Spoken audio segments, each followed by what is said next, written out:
OrthopedicInstitute.com to get the help you need today. Lakers talk is on. Here's Andy Kamenetsky.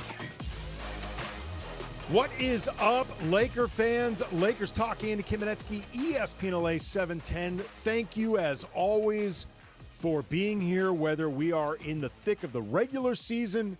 What we thought was going to be the thick of the postseason turned out to be rather thin. And we are now in the off season. As always, I appreciate you being with me, rocking with me. 877-710-ESPN. As always, want to hear from you. There's no shortage of interesting stuff happening right now for the Lakers, even though the season ended, I cannot believe this, April 30th. April 30th, the season ended. It is May 12th, and it feels like the Lakers have been gone for months. But there is still interesting stuff happening. We got some really good guests tonight. Raj Chipaloo will be joining us at 6:30. Excellent coverage of the Lakers for Silver Screen and Roll. Also covers the South Bay Lakers for Clutch Points. He is a regular guest on the Lakers Lounge podcast with Anthony Irwin. Follow him on Twitter at Raj Chipaloo. And then at 7 o'clock, a very busy, very happy man, Nick Angstadt, the co-host of, I imagine a few of those ping pong balls were ice cold because you needed to make sure you could grab them, or however they're doing it these days. Are you alluding to the frozen envelope theory? I am alluding to the frozen envelope theory. By the way, it is the 40th anniversary, I believe, of the frozen envelope. Right, 84, right? Yes. 84, 85. Patrick Ewing was... 85, yes. Yeah. 85 draft. Yeah, that's 84 right. was Jordan, Barkley. That's right. But 85 is Patrick Ewing. So it is the 40th anniversary of the frozen envelope conspiracy. For those unaware of this, it's a conspiracy that basically... This is back before it was the ping pong balls. They would do these envelopes that you see, actually, Mark Tatum. I believe his name was, thank you. Mark Tatum with the league, he announces the draft order and he opens an envelope, and that'll have like the third pick and the second pick and down the line. But it used to be that you would grab an envelope, and the rumor was that to get the Knicks Patrick Ewing, to make sure that that would happen, one of the envelopes had been frozen and colder, so David Stern would know, or whoever was picking would know exactly which one to grab at the right moment, leaving you Patrick Ewing number 1 overall. It is the 40th anniversary of the frozen... Bigfoot was supposed to be grabbing that envelope as well. Pardon? Bigfoot was supposed to be grabbing that envelope as well. There's a Yeti. It was a little on the nose when they conducted this thing on the grassy knoll. When they actually were doing the draft lottery. I'm like, I never quite understood it, but now I'm thinking about it. So it's the 40th anniversary of that. It also happens to come in a year where the Dallas Mavericks, who ended up, for those unaware, getting the number 1 overall pick, San Antonio also jumped the line, or jumped the odds. They ended up keeping the number 2 pick, and the Philadelphia 76ers had a chance of losing their pick if it ended up finishing outside the top 6. They are number 4 overall, so they keep their pick. But the Dallas Mavericks end up getting the number 1 overall pick right on the heels of trading Luka Doncic out of nowhere to the Lakers for what everybody agrees is a below-market return, making at least the conspiracy theorists out there, the tinfoil hat wearers, wonder if this really was, as people thought even before Dallas got this pick, this was part of a league-mandated conspiracy orchestrated where Luka Doncic would end up moving to the Lakers. You've got a young star just now entering his prime with the league's glamour franchise. Why would Dallas do this? Well, maybe it's because they knew they were going to get the number one overall pick as part of a quid pro quo. Cannot emphasize this enough. This is nothing that I know. This has not been reported. This has not been researched. I have no sources. I'm just telling you this is what the conspiracy theorists will allege. And you know, we can talk about this with Nick Angstadt. He is the co-host of the Locked On Mavs podcast, also one of the co-hosts of the Locked On NBA national shows, part of the league coverage with the Locked On Podcast Network, which is also where you can find Locked On Lakers, available every day, 5 days a week, everywhere you get your podcast, Monday through Friday, always free. And for the sickos who like to watch, there is a YouTube component. So we're going to talk with Raj at 6:30, Nick at 7. But in the meantime, we're going to start with what has become the topic du jour among Lakers fans, Lakers Twitter, NBA media, Lakers media, certainly, the question of whether or not the Lakers should trade Austin Reaves. Bovada will get into this. The gambling site has some odds up for Austin Reeves' next team if you are looking to bet on where he lands if the Lakers trade him. We'll get into this. A few of the destinations I find very strange. But Bill Plaschke from the LA Times has a piece out about how the Lakers simply need to trade Austin Reeves. I will read part of it. It begins with, quote, "Damn, I hate writing these next 3 words, trade Austin Reeves." And then he goes on to say, if Austin Reeves is the Lakers' third best player, they're going to have a difficult time winning a championship. If he's in their big 3, they don't have a big 3. This is absolutely not to place the blame on Reeves for the loss to Minnesota. He was just a small part of everything that went wrong.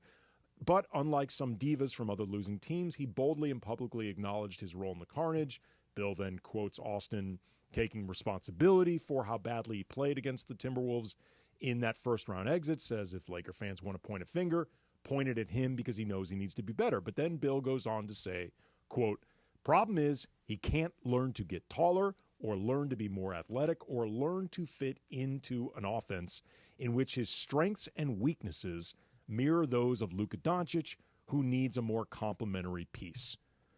So a lot to get into with that. 877-710-ESPN. Want to definitely hear from everybody your thoughts on whether or not the Lakers should actually be looking to move Austin Reeves, whether they should be looking to keep him and make him and Luka Doncic the core of this team moving forward. But let's get into some of the reasons why the Lakers could decide that this is a necessity. And there could be several reasons for this, which there are pros and cons. There's nuance to all of this. And lest we forget, I just want to start from the rip. Austin Reeves is a really good player. Like, full stop. Even if you don't think he is as good as the Lakers need him to be, he's a very, very good player. I think he is solidly somewhere between top 50-ish, top 100 at the absolute worst. That puts him in the top 25% of the league. Teammates love him. Front office love him. I think most Laker fans really like Austin Reeves.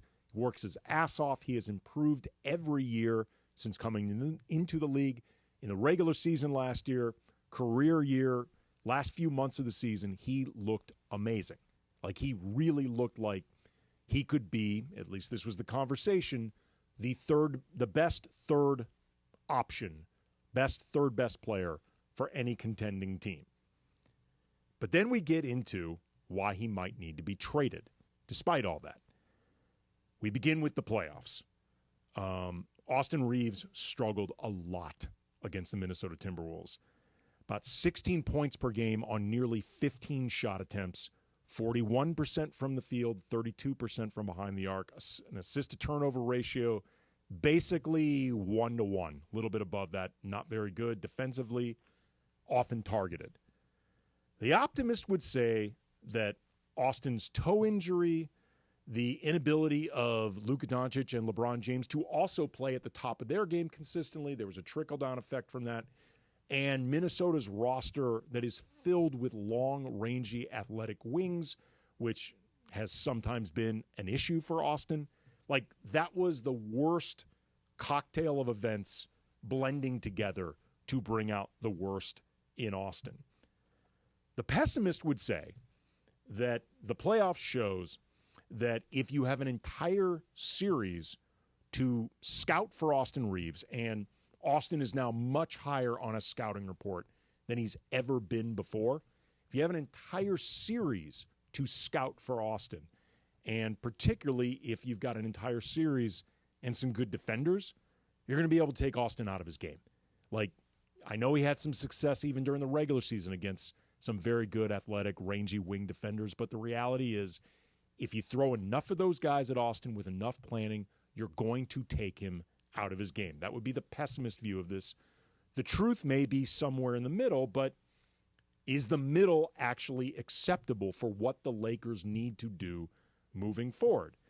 And it gets into also just the larger question of how good is Austin Reaves? And the Lakers talk faithful, the regulars will know this is a question that I have struggled, might be overstating it, but this is something that I have gone back and forth on a lot. I have taken a lot of time to convince or land on what I think Austin is as a player, how good that he is. And the answer that I have landed on may also explain why the Lakers may have to seriously explore trading Austin Reaves. So I'll get into that coming up next. Again, want to take your calls, 877-710 ESPN. Raj Chipaloo joining in about 15 minutes. And Nick Angstadt at 7 o'clock. Lakers Talk, Andy Kamenetsky, ESPN LA. If you're 55 and up, T-Mobile has plans built just for you. 2 lines of unlimited for just $30 a line. That's a 45% savings compared to Verizon and AT&T. But don't just take our word for it. It's not just the savings that are great with our T-Mobile plan. There's all this value from all these other things that T-Mobile offers. T-Mobile has been such a savings for us. We love it. Switch today and get 2 free 5G phones like the Motorola Edge with Turbo Power charging that gives you power for the day in just 15 minutes. And customers 55 and up can get 2 lines of talk, text, and data for only $30 a line. Go to T-Mobile.com/55 to learn more.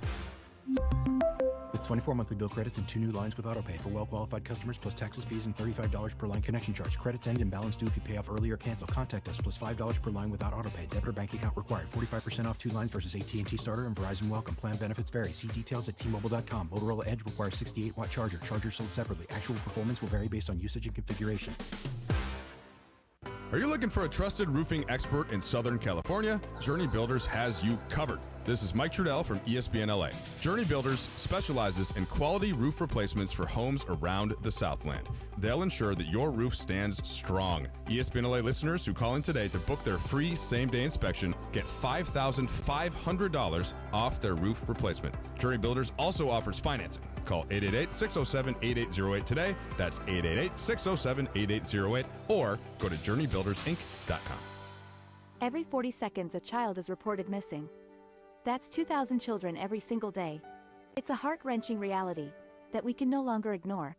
Find the Children is a non-profit organization dedicated to helping find missing kids. You can be a part of their mission by donating your unwanted vehicle, running or not. Call 1-800-294-0222. We guarantee that you will receive the maximum tax deduction. We provide fast, free pickup with 24-hour response. Call 1-800-294-0222. Find the Children provides crucial resources to help find missing children and educational materials to teach kids how to recognize and avoid predators. Our recovery programs have a proven track record of reuniting kids with their families. It's time to act. Donate your unwanted or unused car. Help us build a world where every child is safe. Pick up the phone and call 1-800-294-0222. Together, we can bring these kids home safely. This advertisement was paid for in partnership with Cars R Us and Find the Children. All the latest surrounding the Lake Show, right here on Lakers Talk with Andy Kamenetsky. Lakers Talk is presented by Hoag Orthopedic Institute. When pain keeps you from doing what you love, Hoag Orthopedic Institute gets you back to you. Visit HoagOrthopedicInstitute.com to get the help you need today. Now back to Lakers Talk with Andy Kamenetsky.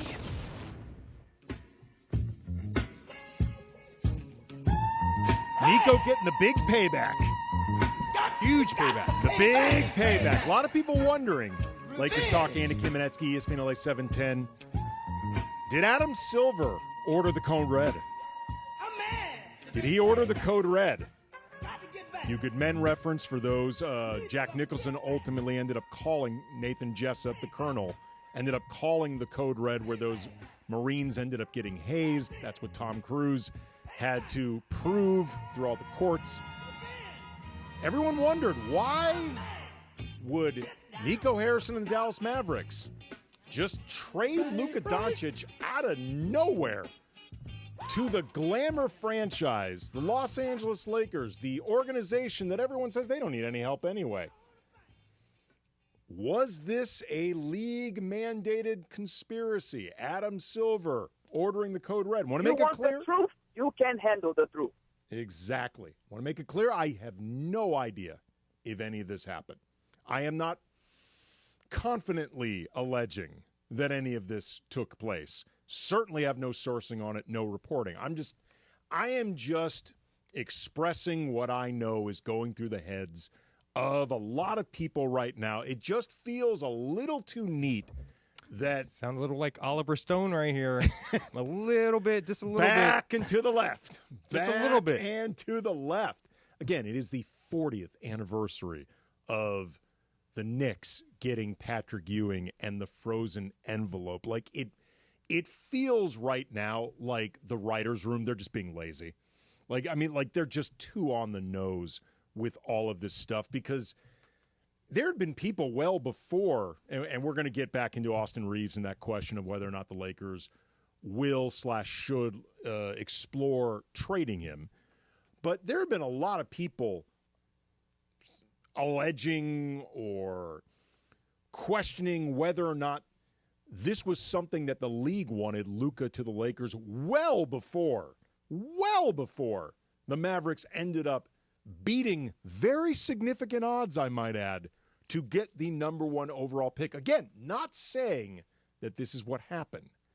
I'm just saying this is what a lot of people think happened. You think it's what happened, Funch? I don't want to say anything, man, because we are partners. yeah. DeAndre, what do you think? I don't know, man. Did Sedano and Cappy get into any of this? A little bit. We touched on it a little bit towards the end of the show on Austin Reaves, and we did talk about how he does have value. Mm-hmm. He does have value, and there's a lot. A lot of teams. No, I meant the conspiracy. The conspiracy. Sorry, I was over there cutting up some stuff for the podcast. The conspiracy. Sedano does not think it's a conspiracy. Obviously, Cappy, of course, does. Cappy, Lindsey, Morales, they're all in on a conspiracy theory.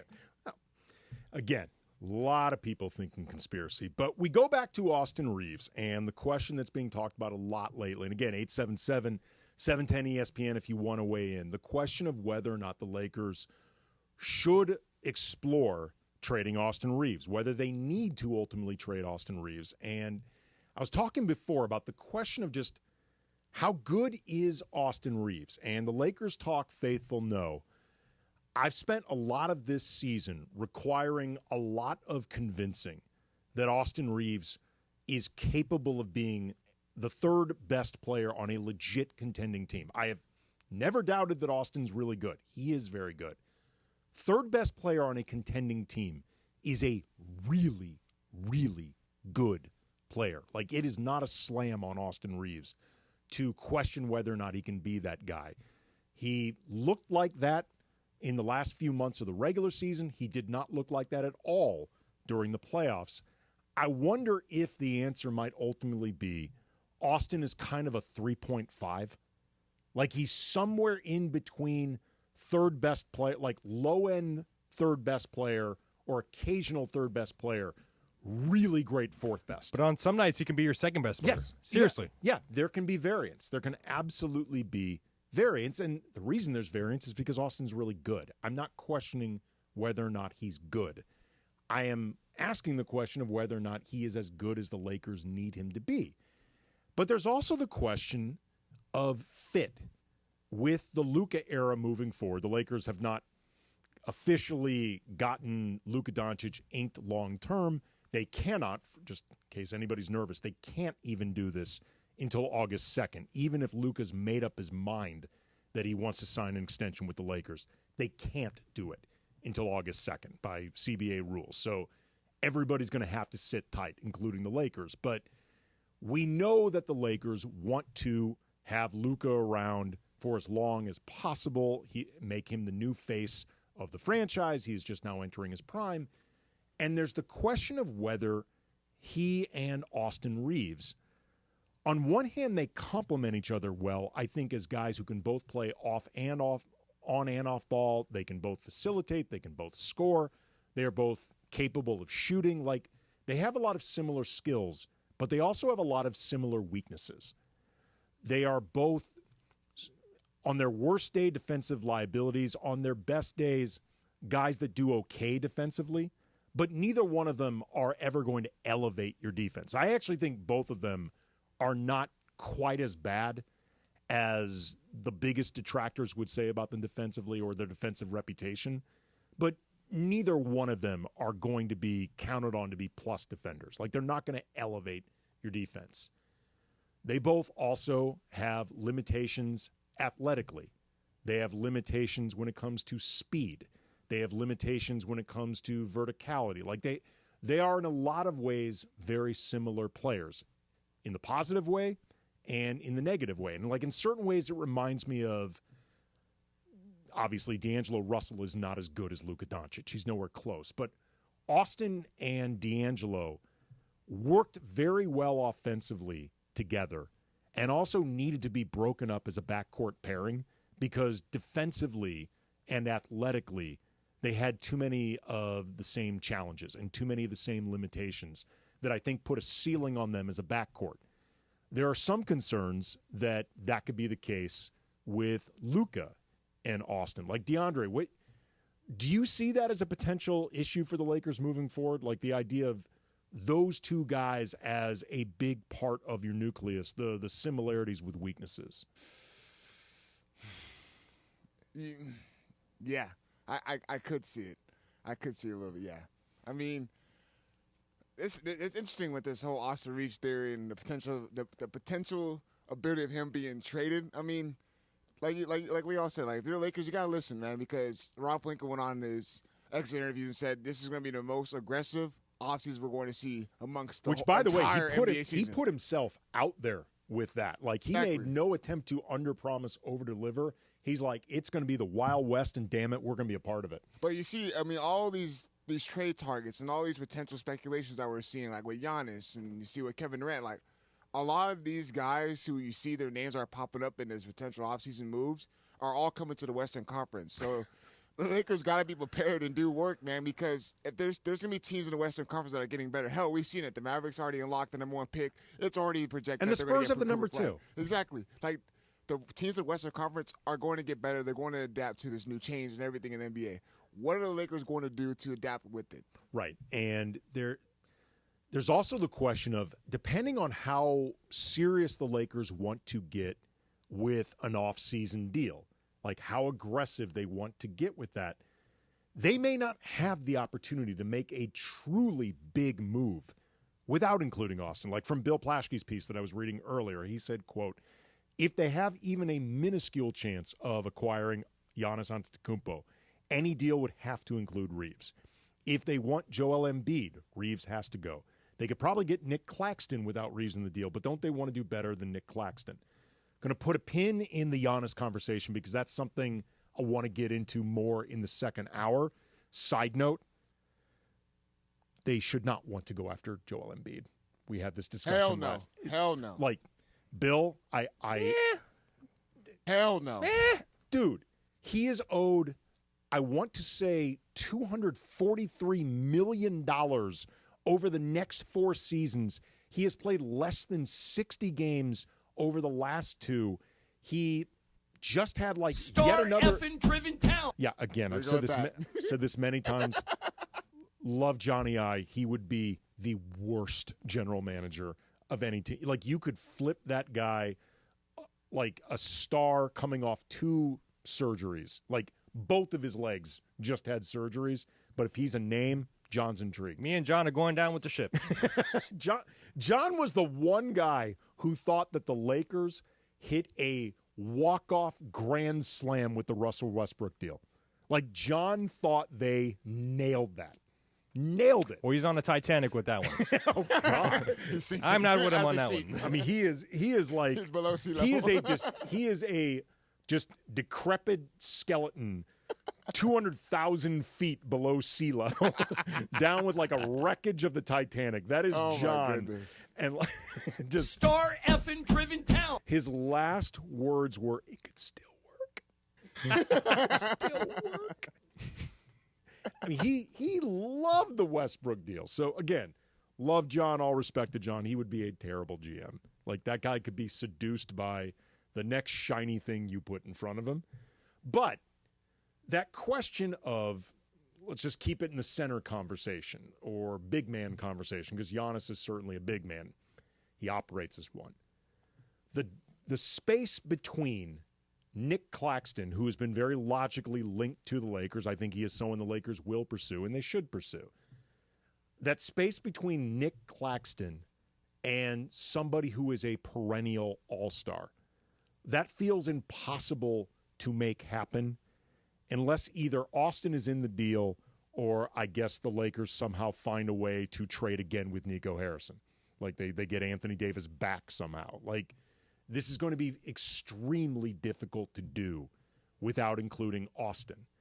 So you've got that question of, can you make a significant deal without including Austin, but also, can you actually upgrade from Austin? Can you get a better player than Austin without including Austin?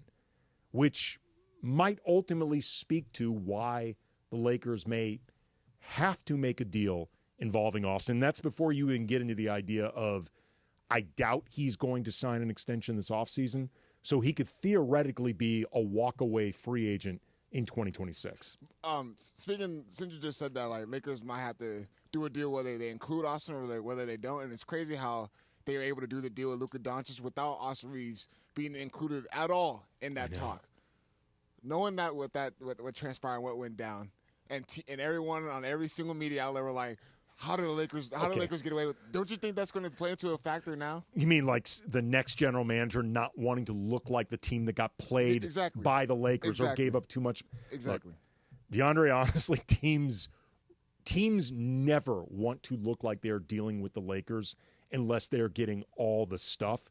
Nico was the exception that proved the rule. Okay, we're going to talk about this question with Austin Reaves and other questions involving the Lakers with Raj Chipaloo from Silver Screen and Roll and Clutch Points. He's coming up next. Again, 877-710-ESPN if you want to weigh in. Lakers Talk, Andy Kamenetsky, 710 ESPN. Hey, John Ireland here for Thrive Cybersecurity. We all know in sports that defense wins games and turnovers kill you. That's also true in business. The truth is, 1/3 of businesses will unwittingly turn over their sensitive company data to thieves this year. Don't let that happen to you. Remember this website, thrivenextgen.com/ESPN. Thrive starts with a comprehensive cyber risk assessment. Their security analysts identify gaps and deliver proactive solutions to help keep your network healthy and protected. It's not a matter of if, it's when. Get ready. Visit thrivenextgen.com/ESPN. That's thrivenextgen.com/ESPN. Play defense, use Thrive, and protect your business. Hey guys, have you checked out the all-new Park West Bicycle Casino? With a new owner, fresh renovations, and upgraded amenities, it's a whole new way to experience LA's premier table game casino. From poker, blackjack, ultimate Texas Hold'em, and Baccarat, they've got all the action for ESPN LA listeners. Brand new players who sign up for their Players Reward get $30 in match play. Just say, Cappy sent me to get $30 in match play. Park West Bicycle Casino. Please gamble responsibly. Problemgambling.ca.gov. 1-800-GAMBLER. GEGR-001291. GEAR-001292. GEAR-001298. BSIS license number 1358. Did you know that Children's Hospital Los Angeles has Southern California's only pediatric level 4 epilepsy unit? But what does that really mean for your child? It means a place where every doctor, nurse, and piece of equipment is specially designed for kids with epilepsy. They create personalized care plans for each child. But here's what's really exciting. The Neurological Institute is running over 45 clinical trials to develop new therapies. That means your child could have access to tomorrow's treatments today. Individuals and businesses with tax problems, listen carefully. Do you feel like you're losing control of your finances? If you owe over $10,000 in back taxes or have unfiled tax returns, we can help you take back control. The IRS is the largest and most aggressive collection agency in the world, and they can seize your bank accounts, garnish your paycheck, close your business, and file criminal charges. Take control of your tax problem now by calling the experts at U.S. Tax Shield and take advantage of the Fresh Start program and new laws that that may allow us to negotiate a settlement for the lowest amount possible. Our team of tax attorneys and enrolled agents can stop collections and get you protected so you can take control of your financial future. U.S. Tax Shield offers a price protection guaranteed quote to get you protected today. U.S. Tax Shield is A+ rated with the Better Business Bureau, so call now. 800-687-5192. That's 800-687-5192. U.S. Tax Shield. 800-687-5192. This is Lakers Talk with Andy Kamenetsky on 710 ESPN. It's the home of the Lake Show and the home of Lakers Talk. Lakers Talk is presented by Hoag Orthopedic Institute. When pain keeps you from doing what you love, Hoag Orthopedic Institute gets you back to you. Visit HoagOrthopedicInstitute.com to get the help you need today. Back to Andy Kamenetsky.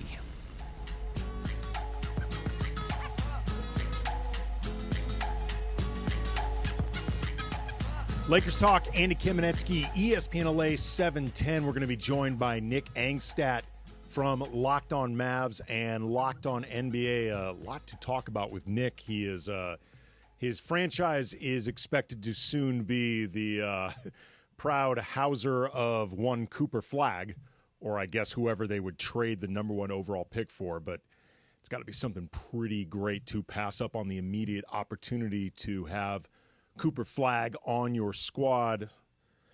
Speak your conspiracy theories. But in the meantime, we are talking Lakers, and Raj Chipaloo from Silver Screen and Roll covers the Lakers. Also, he is a regular on the Lakers Lounge podcast with Anthony Irwin and covers the South Bay Lakers for Clutch Points. You can follow him on Twitter at Raj Chipaloo.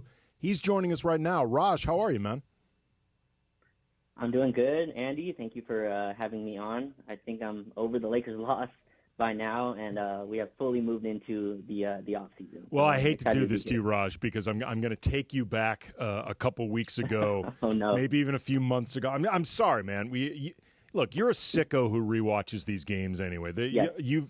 You've built up calluses for this sort of work, Raj. But right. We've had a couple weeks now to let the dust settle since the 4-1 bounce by the Wolves. And with a little more time and distance to reflect, what jumps out to you most in terms of what went wrong? Like both in terms of things that could have been fixable or could be fixable moving forward, but also these are maybe inherent problems that can't be fixed without change. Yeah, it's interesting. It feels so strange how extreme in one direction we went, right? And obviously the biggest thing was Jackson Hayes, the person we started at center, and I'm not caping for him to play, but just outright benching him and going with Dorian in the starting lineup and then playing the 24 straight minutes of that 5, I thought that really ended the series. It felt like, just going back and rewatching those games, Andy, it felt like the series really started at Game 3. Right, Game 1, you got the big blowout win by Minnesota. The Lakers go up big in Game 2. And I thought Game 3 and 4 really just kind of decided that series where we went down 3-1. If you go back and look, it was really those fourth quarters, right? And a lot of the conversation this summer has gone on the small ball and does it work, does it not? And I think our biggest, the tragedy that happened is we just had no versatility towards that. So that was the only pitch we could throw. And that would be my focus this summer, really, is trying to go out and get a big man, and obviously that's dominated the conversation as well. But when I go back and watch that series, it was so much of us, like, maybe calling it gimmick basketball is too much, but it was too easy of a style for Minnesota, 1, to defend, and then number 2, to score against. You watch them against the Warriors, and the Warriors aren't some gigantic team either, right? They have obviously Draymond Green, who mans their defense, but just having some more size and versatility to put out there makes that series, a lot closer than ours is. And it's just frustrating to watch. We're out in 5, all the Warriors are battling, without Steph Curry, and still, keeping that a series. It's interesting when you bring up those fourth quarters, Raj. I'm talking with Raj Chipaloo, covers the Lakers for Silver Screen and Roll, also the South Bay Lakers for Clutch Points. One thing that I completely overlooked when I was prognosticating the series, making predictions, I had Lakers in 6, but I acknowledged ahead of time, I'm like, the Wolves are a really good team. And I went back and forth between Lakers in 6, Lakers in 7. Like, I was not in the Lakers in 5 meme crowd. But right. One of the things that I did completely overlook as a potential issue for the Lakers was just their lack of continuity compared to mean, certainly the Minnesota Timberwolves, who had their own issues to overcome with the Randall acquisition, but at least they had a full season to do it. And how much less continuity the Lakers had with the new Luka look compared to these other teams. And it felt to me like, I know there are other extenuating circumstances. You mentioned the second half in Game 4, Luka being sick in Game 3, he and LeBron both getting hurt in Game 5. But it felt to me like Austin Reeves' toe situation, but it also just felt to me like the lack of continuity showed through in fourth quarters when, like, mistakes become magnified and you're more tired and you really have to rely on each other anticipating the other guy's moves and stuff like that, and general cohesion. Did that seem to be a thing for you too? And if so, how much do you think that can just be overcome through additional reps? Yeah, no, most definitely. It felt like Minnesota knew exactly what they were going with, right? And they also had two looks to go to. So if you remember in those games, Rudy Gobert was benched for Naz Reid, who it felt like did not miss in the fourth quarter, which was true. I think he didn't miss in the fourth quarter until Game 5, if I have that correct.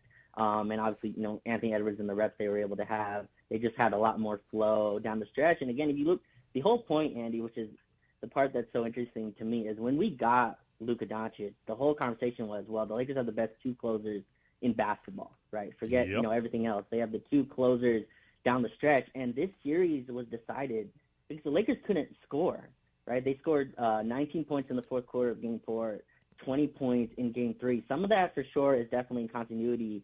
Some of that also is your stars kind of have to come through. And, again, I think a part of that, too, is the attrition. Those guys were playing a ton of minutes, right, over the 40s, and for all of them, especially the whole second half.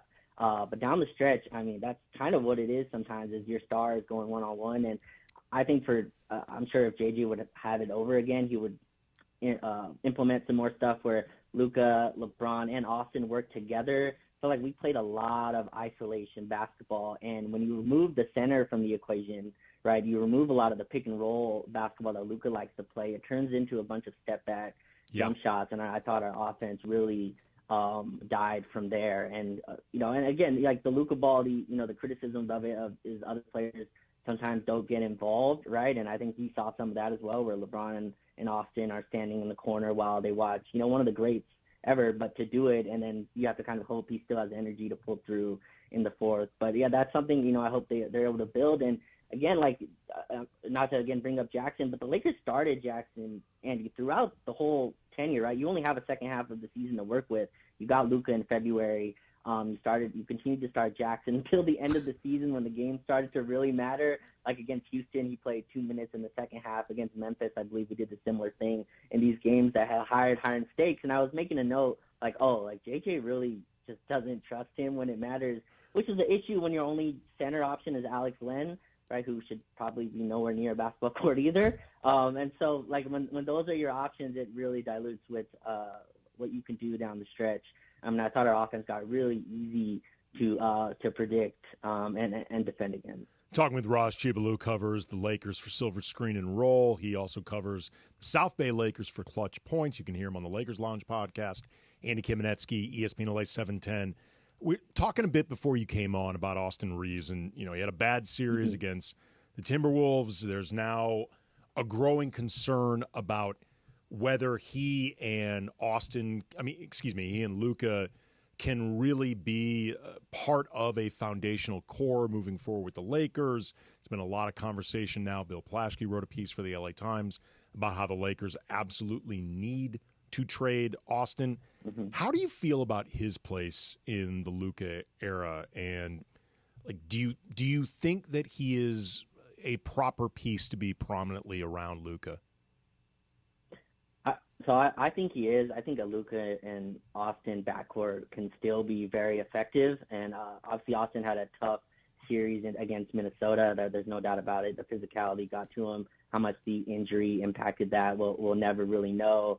But I think, you know, franchises do this a lot where they overreact to a series, good or bad, right? We see this all the time where a team makes a conference finals run and they just keep all the players, or sometimes a team goes out in the first round. Lakers did something similar in 2022, right? Not comparing it, but they went and did the rush trade, kind of overreacting to a series. I think Austin's still really good. You look at his post All-Star numbers 22, 5 and 5 on basically 50, 40, 90. I mean, that's a really good player, especially at the contract he'll be at, at $13 million next year. We'll see what happens with the extension. And I think Rob also likes to work at the deadline. So I'd be shocked if Austin is put in any deal this summer, at least the ones that I've seen that come out. Again, maybe, Nico calls and says, we really like Austin. Here's Cooper Flag. I mean, there's some situations where maybe that's the case. Obviously, if Giannis knocks at the door, but Andy, I'd be shocked if Austin's in any of these center deals. That's not a position that they've really invested in heavily, even with Anthony Davis banging on the door asking for it. Well, real quick, Raj, yeah. and I've been in the minority on this. I actually think the Lakers were right in terms of not. Sure. When you've got Anthony Davis, you have no logical need to be investing like $20, $30 million more in centers when none of them are going to be good as Anthony Davis. Like, this was an area where the reason I bring this up is not even to contradict what you're saying. It's more just the idea that we've seen the Lakers invest in really good centers when they've needed really good centers, like they invested in Anthony Davis. It never made sense to me from their perspective to try to spend that much more money on big men when none of them were going to be as good as the guy you already had. Absolutely, but even if you look at the crop of centers they did go get, right, they were all in the minimum signing two-way guys, right? These end of the roster. Yeah, there's a middle ground for sure. You're absolutely right about that.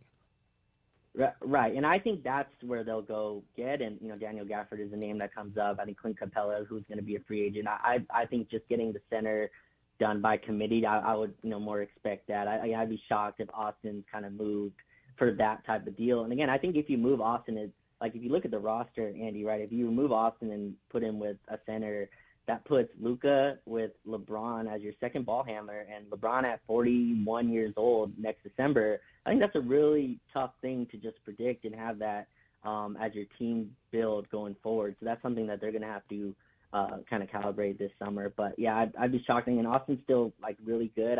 I wouldn't overreact to one series, even though I understand the physicality of it. But he's a guy that's improved every year. Got 39 votes in the most improved kind of award this year. And I think the Lakers are really high on him. Not that he's, untradeable. I don't know how many untradeable contracts are left. And we thought Luka was one of them, but here we are. He was one of them. He absolutely was. He still is. But yeah, I'd be shocked if Austin's the guy that they moved for that type of center. Again, Jared Allen, another one, right? Another guy with Cleveland kind of reeling out of their series. Another guy they may look at to try to cobble up contracts and see if they can go get. But yeah, I think that's more what they'll go with for the center position. Yeah, it's funny you say that, actually. Like, I know there are Laker fans who still are hoping somehow that Miles Turner's a possibility. I think that ship sailed a couple seasons ago. I think Lakers should have done it if they truly had a real opportunity, but that's gone.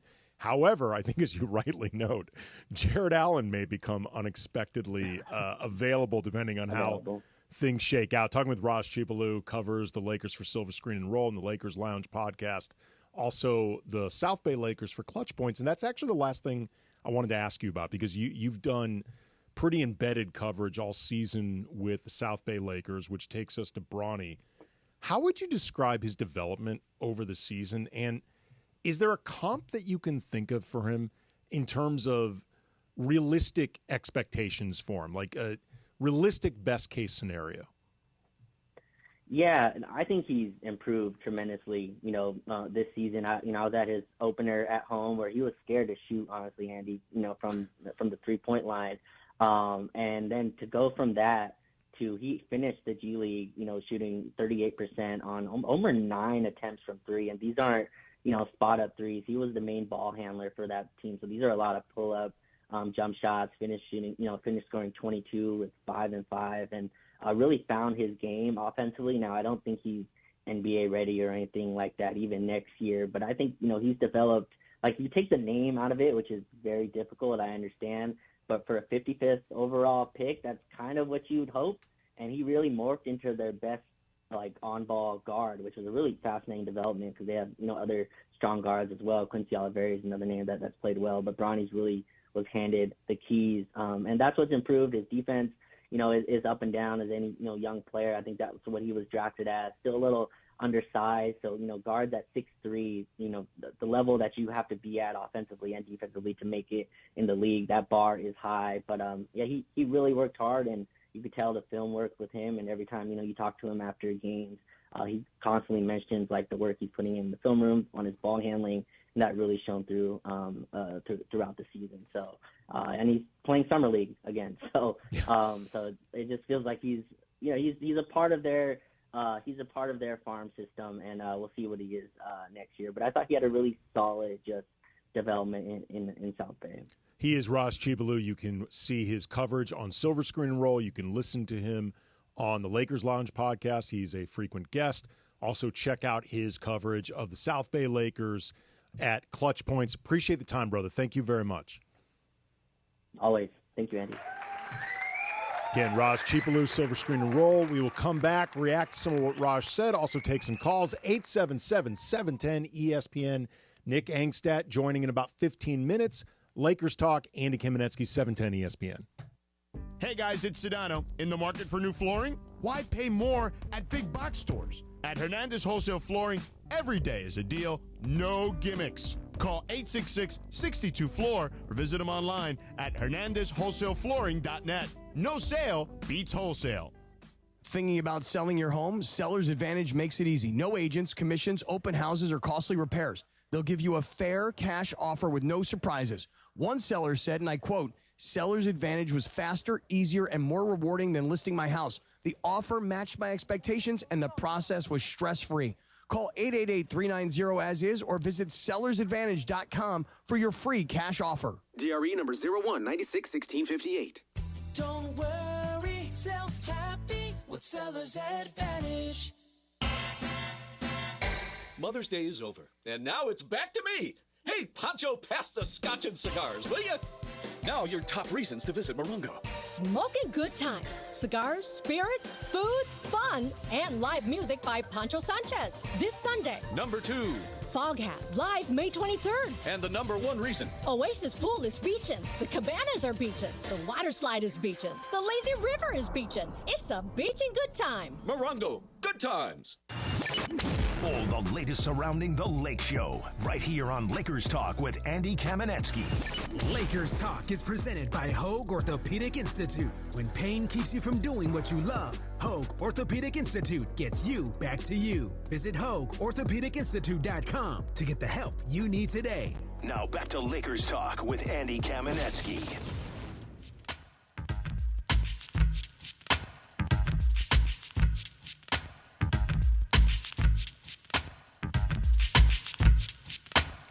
Lakers Talk, Andy Kamenetsky, ESPN LA 710. Thanks again to Raj Chipaloo from Silver Screen and Roll. We're going to be joined at around 7 o'clock by Nick Angstadt, co-host of Locked On Mavs, also the Locked On NBA podcast, the national shows being done over at the network.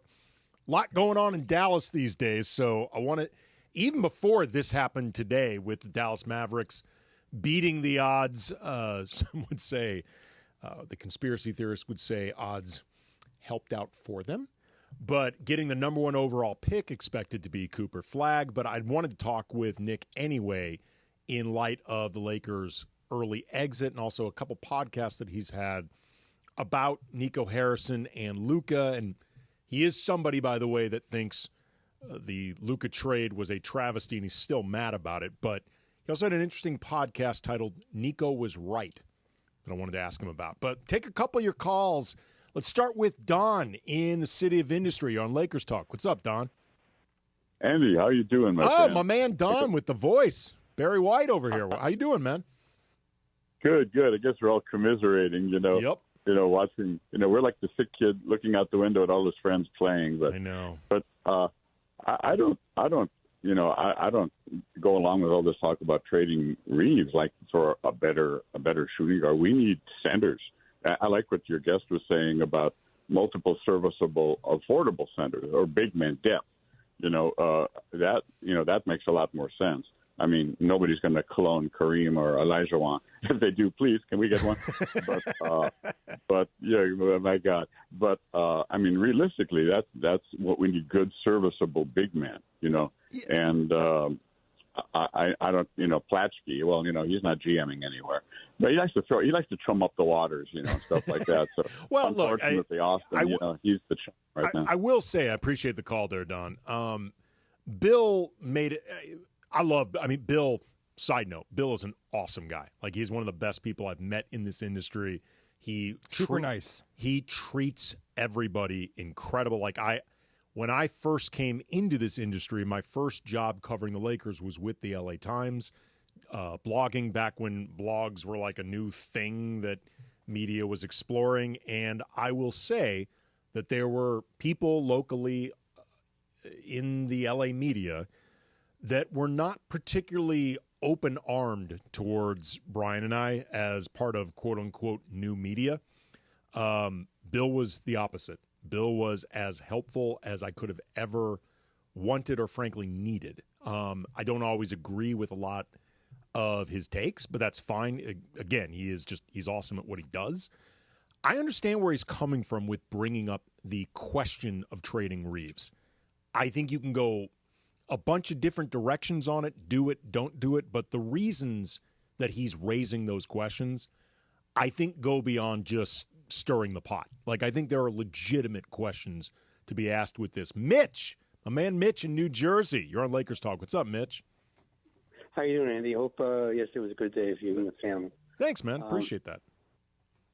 I want to see him keep Reaves, like the previous guy says, and he should bring in that Barry White song when he comes on, because he sounds like he could sing. I know. Oh, dude, Don's got a great voice. It's like voice. Somewhere between Barry White and Lou Rawls, man. Just a smooth voice. Yeah, right. I was thinking more of Lou Rawls. We need a legitimate power forward, center, or both, and at that.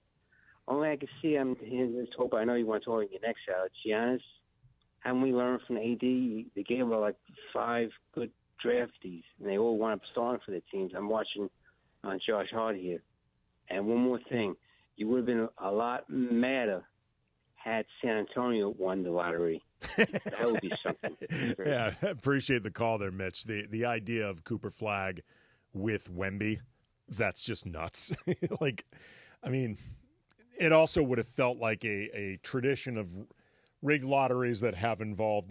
San Antonio's been a bit of a minor player. San Antonio's been, a minor conspiracy player. Yeah, they've been like a supporting role in all these legendary riggings that have gone on. David Robinson, Tim Duncan, Wemby, Again, we are not saying don't want to be taken out by Men in Black or anything. Not saying any of this happened. And look, I have contended for years, before I get to Richard in Woodland Hills, I have contended for years that during the period with the kids and around the time when the Lakers had Kobe still on the roster, but he was post-Achilles and he was a shell of himself physically, never the same guy, but the Lakers, rather than just attempting a true proper rebuild, they were chasing 8 seeds inexplicably and then would fall ass backward in the lottery picks despite all of their efforts otherwise. I have always contended, again, without sourcing of any kind, any investigation, this is just my assertion, that the series of number 2 overall picks that the Lakers got in Lonzo Ball, in Brandon Ingram, in D'Angelo Russell, plus Julius Randle at 7, most of those required the Lakers beating their ping pong ball odds. I always asserted that was the Lakers making it up. That was the league making it up to the Lakers for negging the Chris Paul trade because of #basketball reasons, #never forget. That was the league overstepping their boundaries and making it up to the Lakers, which in my mind they needed to do. Well, it should have been 3 number ones in a row. It's too obvious. It's too obvious. Way 1, too 2, obvious. 3, maybe. I don't know. You need to get one number 1 pick out of that. That little pock right there. It's too obvious. It's too obvious when it's the Lakers. Like, you can't go overboard when it's the Lakers. However, you can pull off 3 number 2s and a number 7. You can pull that off. I'm just saying. And they did. Again, I do not know any of this. This is just my assertion, and I've believed it for now like a decade. Real quick, Richard in Woodland Hills. You're on Lakers Talk. What's up, Richard? Yeah, good evening, whatever. Thanks, man. Whatever time it is. So I would love somebody like Drew Holiday to play opposite Luka. That's the kind of player I'd like to see. I'd like to see more of a defensive-oriented guard off. I think Luka and Reaves as a backcourt are just not capable of playing NBA quality defense in the playoffs. It's my opinion. No, I appreciate the call there, Rich. I'm up against it real quick. I would love Drew Holiday 5 years ago. Like, I'm a huge Drew Holiday fan. Like, he is a great player. He is a great person on top of it, like a high-character dude. He instantly makes your team better, but he's going to be 35 in June, and he's been getting hurt more often. And, I mean, he's still a really good player, and I think the Celtics are better off for having him, and Drew Holiday played a big role in the Celtics winning a championship, a big role in the Bucks winning a championship. Basically, his arrival lined up almost instantly with winning a championship. But I just, at this point, it's got to be more like a Drew Holiday type than Drew Holiday. But I definitely like where Richard's head was at in terms of players that you would think about. Coming up next, though, we are going to talk a little Luka and a little bit of conspiracy with Nick Angstadt from Locked On Mavs and the Locked On NBA podcast, the national coverage of the NBA for the Locked On Podcast Network. Andy Kamenetsky, Lakers Talk, 710 ESPN. Are you looking for a trusted roofing expert in Southern California? Journey Builders has you covered. This is Mike Trudell from ESPN LA. Journey Builders specializes in quality roof replacements for homes around the Southland. They'll ensure that your roof stands strong. ESPN LA listeners who call in today to book their free same-day inspection get $5,500 off their roof replacement. Journey Builders also offers financing. Call 888-607-8808 today. That's 888-607-8808. Or go to journeybuildersinc.com. Accident or injury, call Jacob and Bronny. Call Jacob. Hey guys, what's up? It's George Sedano. Waiting is never fun. Usually nothing good happens when you wait. My friend Jacob in the law offices of Jacob and Bronny want to make sure you don't wait after an accident. Immediately after an accident, before talking to the insurance company, call Jacob, man. Jacob and his team will do all the work, make all the phone calls, handle the paperwork, set up the doctor's appointments, whatever the case may be. And when you speak to the insurance company first, it's a big mistake. Because you know why? They may later use your words against you. However, Jacob and his team, they'll guide you through the process, get you the compensation you deserve, and you don't have to pay Jacob unless he wins. Nothing out of pocket. Free. Gratis. So if you're injured in an accident, the first name, the first thought, the first call should be Jacob. Jacob, Jacob, Jacob. The consultation is free. That's right. Free. I told you. Gratis. Don't wait. Call Jacob 24 hours a day at 844-24-JACOB. That's 844-24-JACOB. Call him 844-24-JACOB or visit him online at calljacob.com. Call Jacob.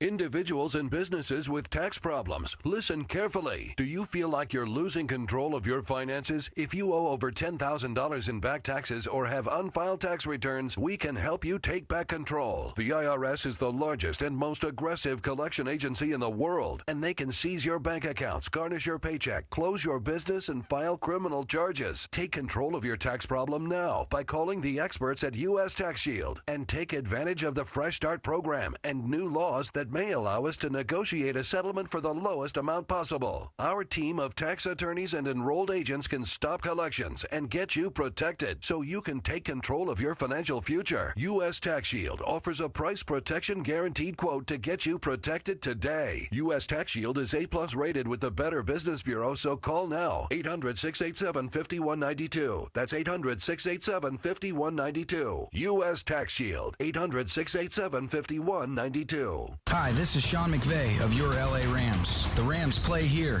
KSPN, Los Angeles. 710 ESPN. A good karma brands radio station. 710 ESPN. The radio home of the purple and gold. And the home of Lakers Talk. Lakers Talk is presented by Hoag Orthopedic Institute. When pain keeps you from doing what you love, Hoag Orthopedic Institute gets you back to you. Visit HoagOrthopedicInstitute.com to get the help you need today. Lakers talk is on. Here's Andy Kamenetsky.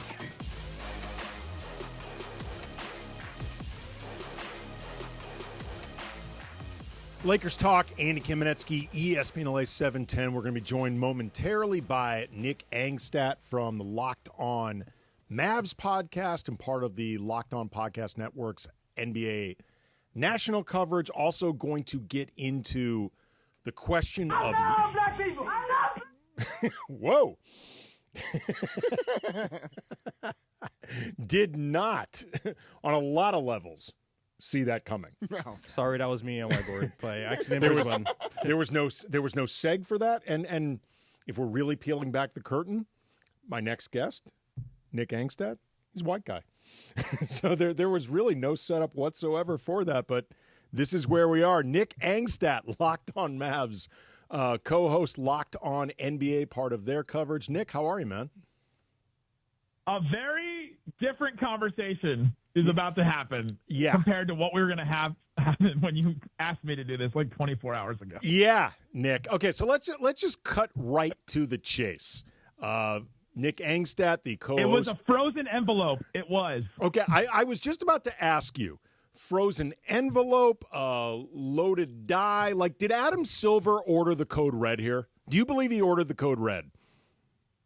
You know that I'm a guy that loves a good conspiracy theory. I've got that drop on ready. And I mean, it's hard to beat the allegations. 2011, the Cavs lose LeBron. They get Kyrie Irving at number one. 2012, the Pelicans or New Orleans lose Chris Paul. Then they get Anthony Davis. 2019, the Pelicans lose Anthony Davis, then they get Zion. 2025, the Mavericks lose, quote-unquote, Luka Doncic, and then they get Cooper Flag. It's really hard to beat the allegations. This would be the first time, however, though, in the history, the grand history of NBA conspiracies, and there have been so many of them, Nick. But this would be, I believe, the first time that it involves, like, again, this is all alleged, but a months in the works conspiracy, because it's not just the idea that, say, Luka left the Mavericks in free agency and then all of a sudden the league does the Mavs a solid. If you believe the conspiracy theorists and how deep this thing goes, Nick, this is the final chapter of the league mandating that the Dallas Mavericks move Luka to the Lakers. The Tiffany franchise put one of the budding superstars, an international superstar in their most global brand, out of nowhere. Like, nobody saw this coming. Nobody could even understand why. All of a sudden now the payback has been administered. Like, this is essentially the bribe being paid off. Again, allegedly. This would be a first, correct, in terms of like this long of a con? It seems like it's been multiple years, and also like it seems like it was yesterday, like all the same time. So I guess it's been a long time, but yeah, it would have to be the one where not just the player was in on it, but now it was the front office and the league office conspiring together to make something like this happen. And I mean, I wouldn't put it past the league. They've done stuff before. Wembanyama going to the Spurs is a little suspect too, right? Like, wild things have happened. The Lakers getting Pau Gasol those years ago. I remember that trade and the response to that, even though they ended up getting Marc Gasol. I don't know, Kwame Brown versus Pau Gasol was kind of a wild one where you go, oh, it kind of seemed like they wanted Kobe's team to be better. Well, I mean, Nick, and we're talking with Nick Angstadt, the co-host of the Locked On Mavs podcast, also part of the Locked On Podcast Network's national NBA coverage. This would truly explain why Nico and Rob had to operate in such silence. Like, nobody ever quite understood before why it had to be kept this quiet and why seemingly Nico valued silence over everything else. This, if you believe the conspiracies, would actually explain that. And it would explain Nico's response to all of it, in the sense that he didn't want to do a real press conference, that he did the first actual press conference in Dallas in secret. Remember the secret meeting that he had? Yeah. And then the one that we finally had one, just because the ownership like made him do it. But the fact that he responded the way that he responded, this would make sense. Honestly, it would make sense because he'd be like, well, I'm not going to take the bullet for this. I'll take it online or whatever, but I'm not going to go sit in front of all these crazy questions from all these media people because this wasn't necessarily my idea. I'm just the fall guy because I'm just the fall guy for it. But a fall guy that also seemed oddly confident as a fall guy, which again would explain a lot of what transpired. Okay, Nick, last week on Locked on Mavs, on the heels of the Lakers getting bounced in the first round, you had a show, an episode of Locked on Mavs, which, by the way, thank you for your Slovenian audience. We are enjoying them very much. But you had a show with a very provocative title, Nico Was Right. Now, it should be made very clear from the rip that you remain, or at least remained, angry about the Luka trade. I don't know if you still are now, but you had been livid about this deal. So explain yourself. What did you mean by Nico was right? And obviously, what did you not mean by Nico was right? Yeah, this is some classic rage baiting by myself, if I do say so. Oh, it was well done. I listened to the episode. I was curious. My point in all of that, and yes, I'm still mad about the Luka trade, even though getting Cooper Flag, it doesn't erase the sins of the past, Andy. The thing about Nico Harrison, he was right about two things. And my point was I was looking at the playoffs, and I was looking at the things that were happening, and the Lakers getting bounced. You saw Luka's injuries come up again. He's laboring a lot, and he's been dealing with injuries. And he's been dealing with injuries for like almost 2 straight years now. And so one of my points is Nico was right about Luka's injuries being a thing and being a big deal. And that's something the Mavs, if they kept Luka, we're going to have to deal with for the rest of his career until something physically changed with him a lot. And we'll see. I'm hopeful for Luka. I'm hopeful that he gets right. He loses, whatever he needs to lose. He works on some stuff. We've seen guys like Steph Curry, and we've seen other guys get better after dealing with injuries like that, chronic injuries. And so he was right about Luka and his injuries being a big deal. He was also right about size mattering in the playoffs because we're seeing all these teams now with size dominate in so many different ways. And we're seeing teams play really well with multiple bigs with, you see Aaron Gordon and Jokic, you see Chet Holmgren and Isaiah Hartenstein playing together. You see the Knicks are playing Mitchell Robinson and Cat together. Like you just see all these different examples of multiple bigs playing together or just size mattering at all. And I think he was right about that. And so, yeah, he wasn't right about the trade, but he's right about some things. How possible do you think it is? And we're talking with Nick Angstadt from Locked on Mavs, Lakers Talk, Andy Kamenetsky, ESPN LA 710.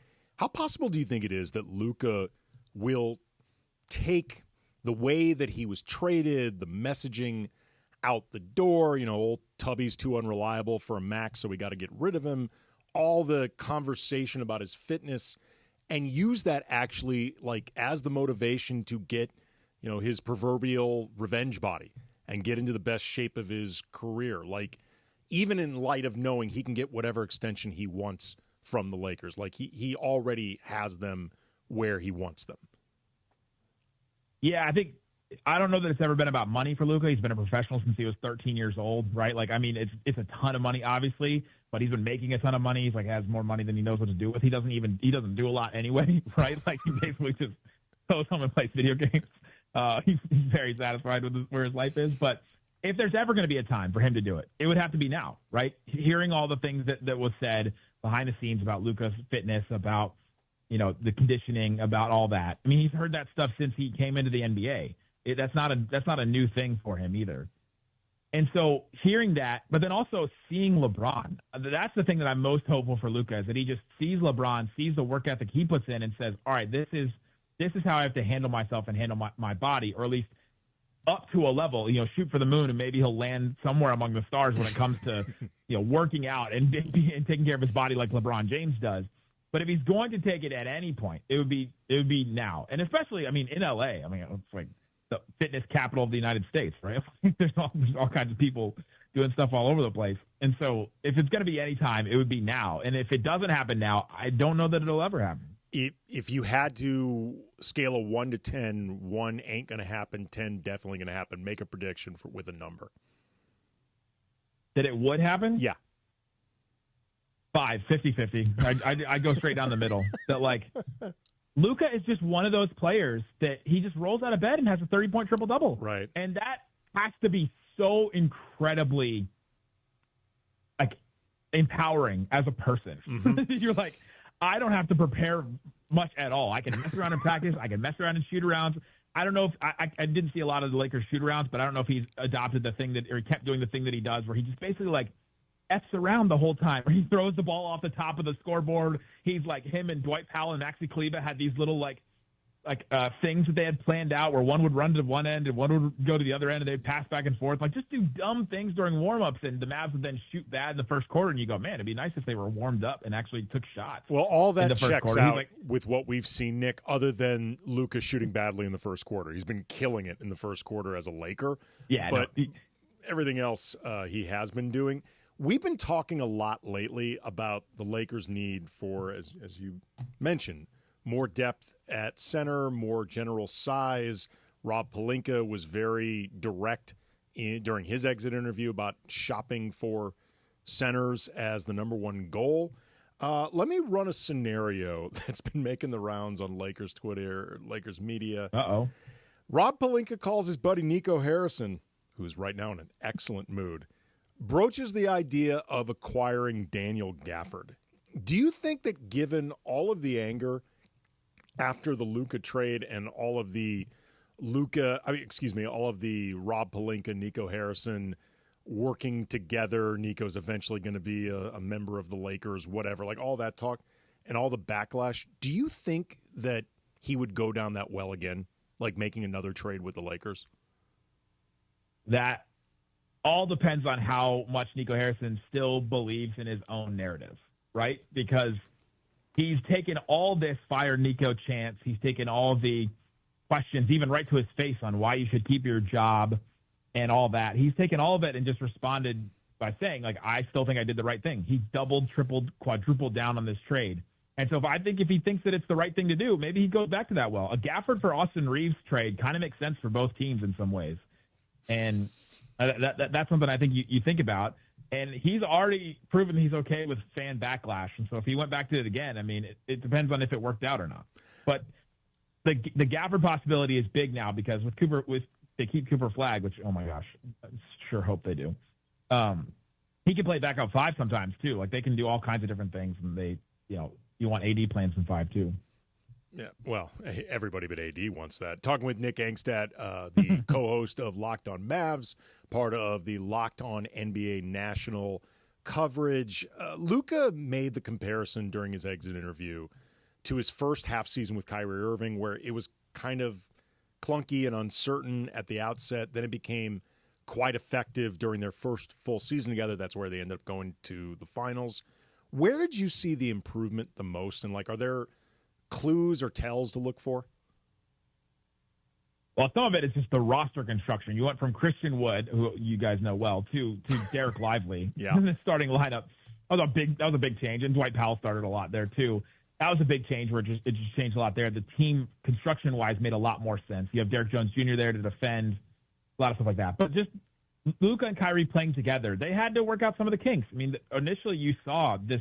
There was a play against the Timberwolves that just stands out every time I think about Luka and Kyrie, especially at the beginning, where to get a game-winning shot, they literally passed the ball back and forth like 3 or 4 times in one possession. It's like, no, you go. No, okay, no, you go. No, fine, no, you go. And they did that, just trying not to step on each other's toes. And it took a little bit for Kyrie to figure out the rhythm of playing with Luka. You're seeing Jalen Brunson for the Knicks. You're seeing him succeed in such a huge level right now because I think he learned how to play without a rhythm because he played next to Luka. Because you're not going to get the ball every single possession or every other possession. You're going to get it every once in a while. And once you get it, you got to take advantage of it. And I'm sure guys that played with LeBron had to learn this too. Or if you've got to play off, you got to figure out how to get a shot off rhythm. And once you do that, the stars are there's the sky's the limit for you basically because you can score at any given moment. And I think Kyrie learned where he needed to step up. Luka learned how he has to play off of Kyrie and how he could use the spacing that Kyrie brings. And there's a lot of things they had to figure out. But I think that'll be the same with LeBron and Reaves and all them. Last question for you. You briefly said before that you hope the Mavs keep the number 1 pick, and obviously that will turn into Cooper Flagg. Do you think there's any chance that they're going to trade it? I think probably about 3 or 4 months ago, I would have said, no, there's absolutely no way. If the Mavs get the number 1 pick, they're taking Cooper Flagg. But we are in a post-Luka trade era, Andy, and I think anything can happen. So, I don't know. Giannis is available right there, so that we're talking about that on Locked On Mavs later today. And so, yeah, anything can happen. It's Nico Harrison. It's the Dallas Mavericks. Something crazy always happens. I mean, you mentioned before Daniel Gafford for Austin Reaves. I'm thinking maybe number 1 overall pick for Austin Reaves. We'll throw in Dalton Connect. These two teams like to deal with each other, Nick. I'm just saying. What happened to the Lakers tax, Andy? I thought there was a Lakers tax. I've heard Lakers fans talk about the Lakers tax. Well, we live in a world of tariffs, Nick. All that math is just completely off now. I don't even know how taxes work in the year of our Lord 2025 and in this global economy. He is Nick Angstadt. He is the co-host of Locked On Mavs. He's one of the many hosts of Locked On NBA, part of the Locked On Podcast Network's NBA coverage. As always, man, appreciate the time and congratulations. Anytime.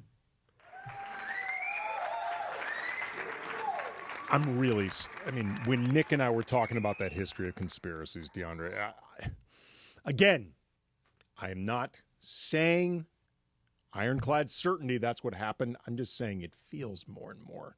Man, more and more, man. I mean, it is awfully convenient that Dallas gets the number 1 overall pick, a player that is expected to be a true franchise changer, after the Mavericks seemingly inexplicably decided to just cripple their own franchise. I'm just saying it's a little bit convenient.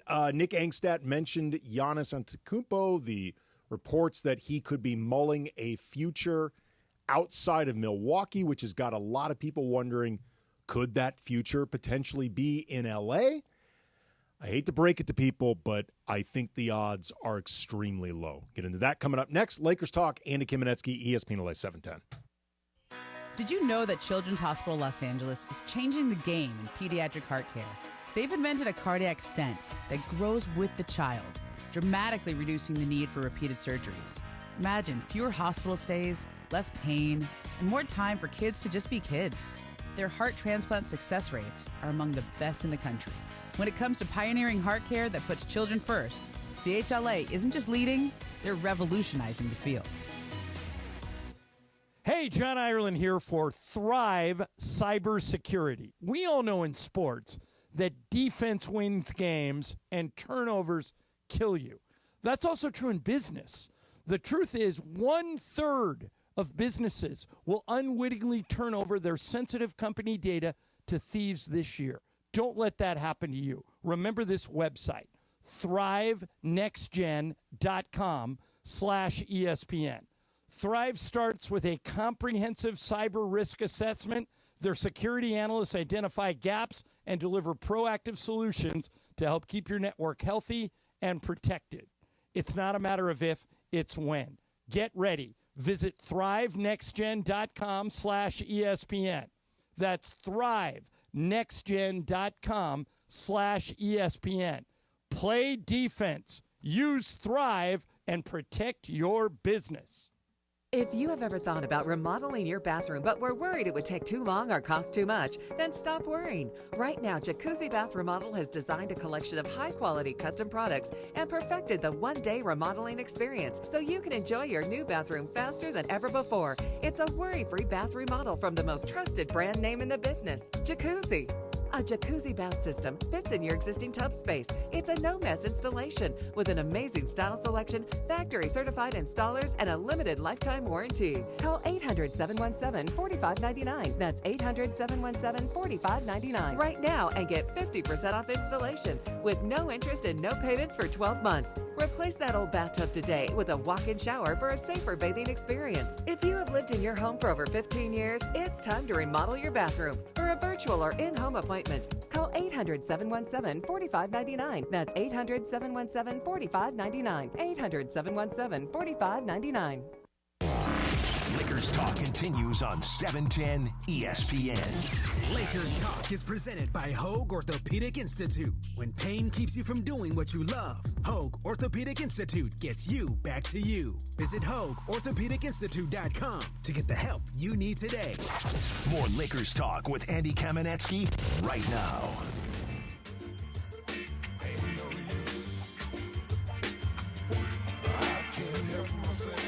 This is Don, correct? Is Don the caller from before? From singing? City Industry, I believe. City of Industry? Yes, This is Don. him. Yes. Singer right here. Don sounds like he could sing. I don't know if he can or not, but the man sounds like he could be the next Barry White, the next Lou Rawls. Gorgeous speaking voice. Andy Kamenetsky, Lakers Talk, ESPN LA. Appreciate again Nick Angstadt from Locked on Mavs swinging by talking about Luka, talking about the Mavs getting the number 1 overall pick, which is insanity. And going to get into, he had mentioned Giannis Antetokounmpo, and now there's rumors of him, reports of him exploring options outside of Milwaukee and perhaps requesting a trade. Going to get to that. But first, I want to talk to Judas. Judas on line 1? Yeah, he's still on the phone with him. Yeah. Oh, he's still on the phone. Hang on one second. We'll get to Judas in just a second. Is he ready? Judas in Marietta. You're on Lakers Talk. What's up, Judas? Doing good, brother. I was just saying, when do we start hearing the Luka flag should have been a thing, and Nico's in the hot seat again? Well, I don't know. All may be forgiven now. Appreciate the call, Judas. All may be forgiven in Dallas now that they got the number 1 overall pick, because the only reason they were even in the position, I believe, to get that pick was because I don't think that was a pick that was given to them by somebody else. I don't think. I'd have to look it up. I think they owned their pick. I think they originally had the 11th pick, if I'm not mistaken. Right. So I believe that this was in part due to missing the playoffs altogether. Like, I think they're not in the position to get that pick because they had just 1.8% odds. And if that had been a pick owed to them by somebody else, then it would have been affected by the other team's odds. So they only end up with that pick because they missed the playoffs. And theoretically, they only missed the playoffs this season because of the Luka trade, which not only took Luka off the table for them, but they brought in Anthony Davis, and AD was hurt for the majority of the time he was in Dallas. They also it flew under the radar because so much oxygen rightly was devoted to Luka Doncic, but the Quentin Grimes trade was also a disaster for Dallas. Yeah, so they own their first-round pick this year and the next couple years until 2029 when they own the Lakers' first-round pick. Right. So that's the one in the Luka deal. So this was the Mavericks beating 2%, rounding up, 2% odds.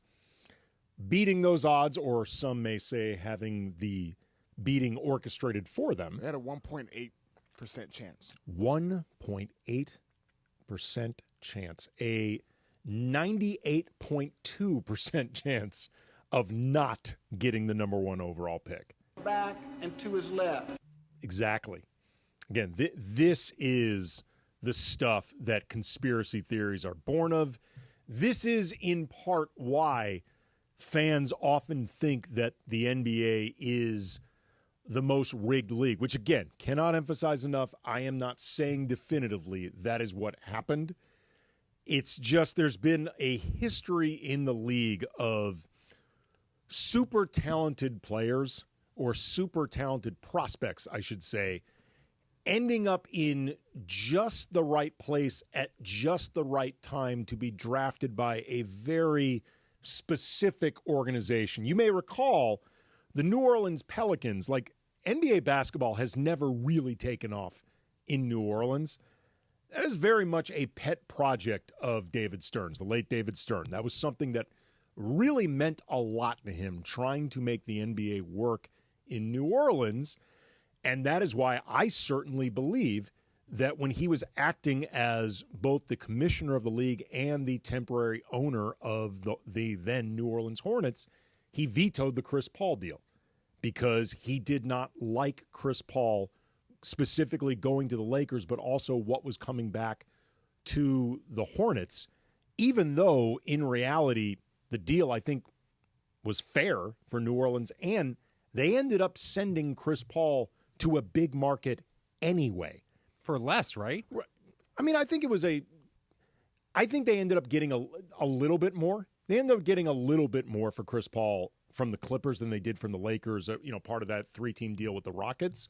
But, some of this was, I think, David Stern, in my opinion, and I wrote this at the time for ESPN, completely overstepping his boundaries as a commissioner of the league, also acting as an owner of a team, which you can't bargain in good faith with. Like, you cannot bargain in good faith as both the owner of a team and the guy who rubber stamps the deal, like rubber stamps the approval. Like, that is an unfair advantage that the Pelicans had in that situation. And they also ended up sending Chris Paul to a big market anyway.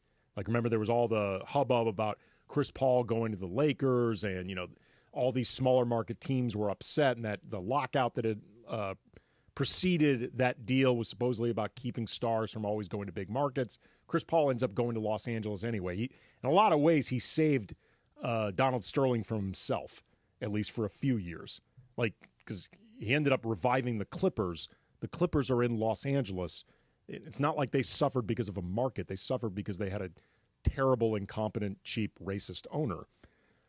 But anyway, like, David Stern really wanted to make basketball happen in New Orleans. They've gotten Anthony Davis, gotten Zion Williamson. Like, there's been a lot that went on in New Orleans, and that's the reason why people think that the NBA is attached to so many conspiracies. Back and to his left. Exactly.